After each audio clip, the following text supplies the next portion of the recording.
Pontiac, Illinois is a small farming community found in the heart of the Midwest. It's pretty famous for being on Route 66, having abundance of murals, and its historic swinging bridges. Now, it may seem kind of like a quiet community, but Pontiac is anything but. Pontiac Township High School students are making waves throughout the entire world.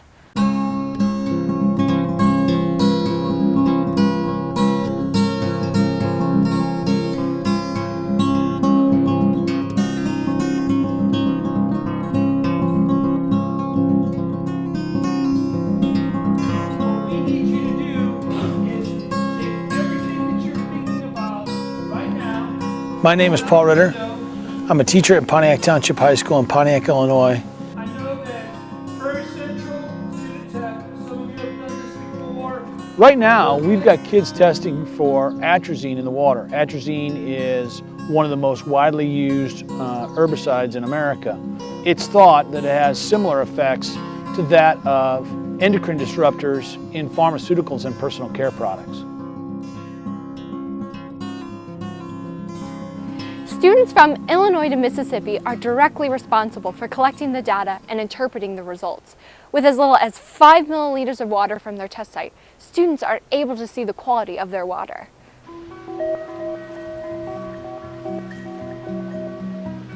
Water Wednesday was a creation of my students. They wanted to come up with a way to do water testing once a week. In the process, we reached out to the University of Omaha, Nebraska. Dr. Alan Kolak and his team, who have been doing atrazine testing for quite some time.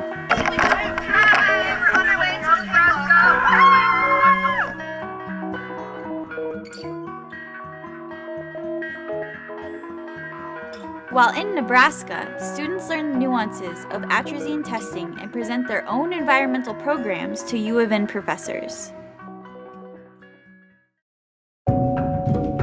Back in Pontiac, students began seeing their results.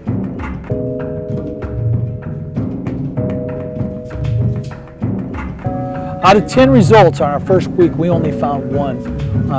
In our second week, we found one, interestingly enough, in the exact same place. It was in the middle of town.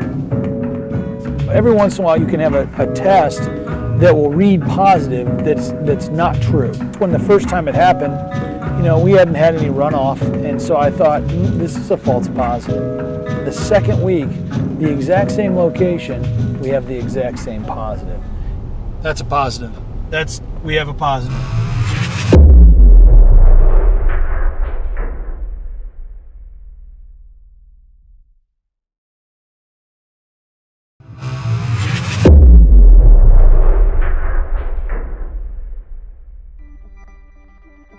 These students aren't only concerned about their water, but they're going to great heights to test the climate-changing gases in the upper atmosphere.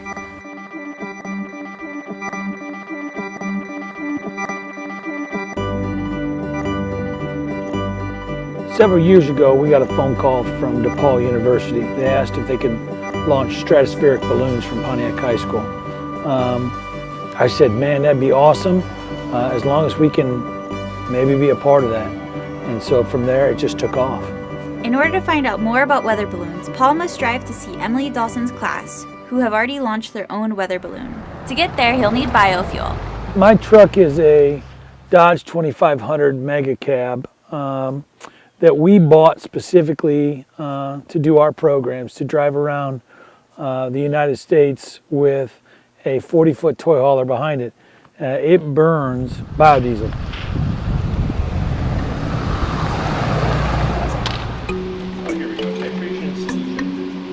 My name is Barry Latham, and I currently teach at Chicago Christian High School and teach engineering and physics. And I've been either in education or working in a lab my entire professional career. We do need some of this though. So the process of making biodiesel starts with raw oil that I collect from a number of local cafeterias, from kitchens. The oil has to be filtered to get all the French fry crusties out of it. I also let it settle for usually weeks, if not longer, to let the water drop out of it, because you don't want water in your oil.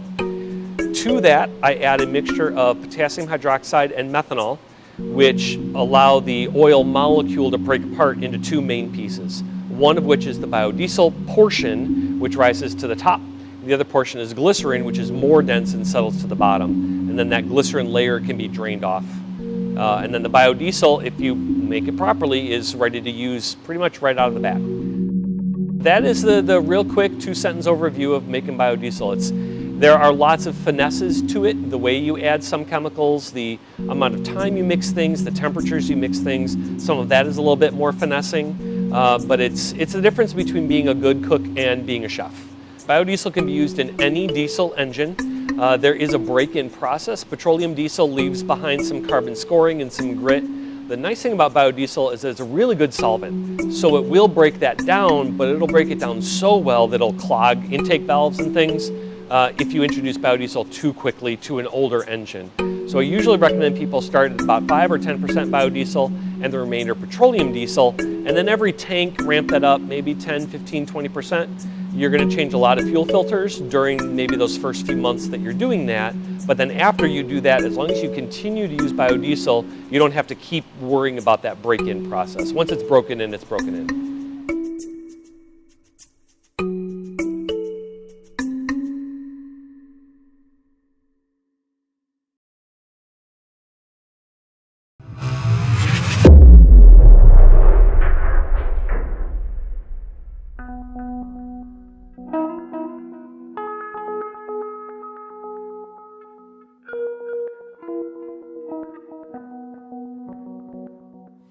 More often than not, Site 5 hit positive. And you know, we're going into last week and I'm pretty confident it's going to do it again. The brilliance of this program is that it's simple. It's adaptable to any community. And that's all thanks to these kids.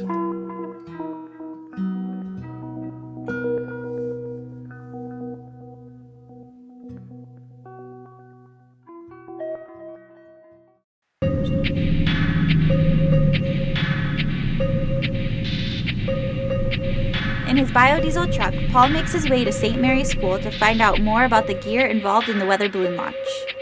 We can put the package together as fast as 10-20 minutes if we're in the classroom, but when you go out into the field and you're trying to reassemble everything, then it took us 20 to 30 minutes to put the actual package together, and then the balloon actually takes 30 to 45 minutes to air it up. The package is this yellow kind of capsule thing. It has holes in it to put the cameras through all around. Yeah. So this is a tracker for the GPS. It'll give us a point every 10 minutes up to 60,000 feet. So then it'll disappear, and once it comes back down to 60,000 feet, it'll record it every 10 minutes again. Then it'll keep recording every 10 minutes until we find it. Paul invites Emily's class to the launch to share their wisdom.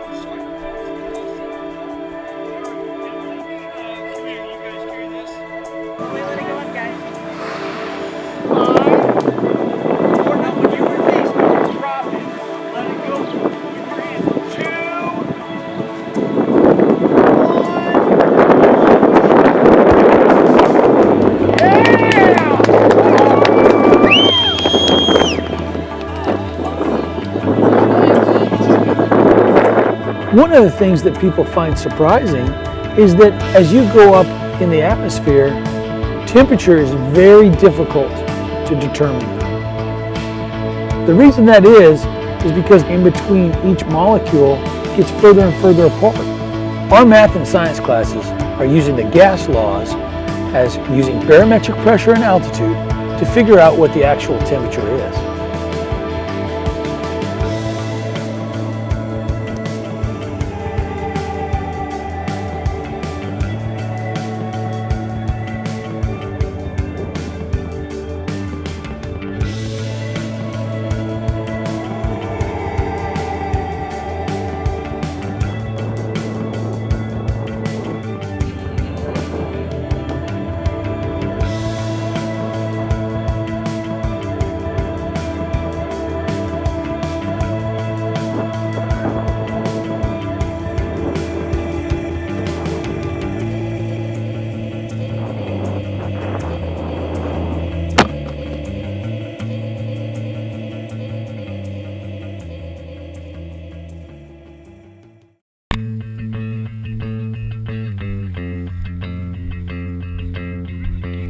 After a 2-hour search, the balloon, with all its data, is recovered.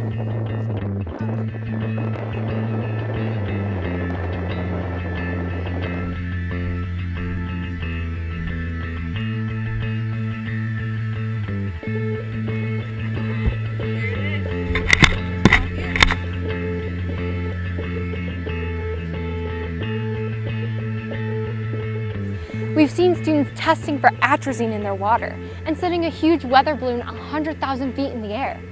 If these students can do it, so can you. Tune in next time for more game changers on ecoWarriors.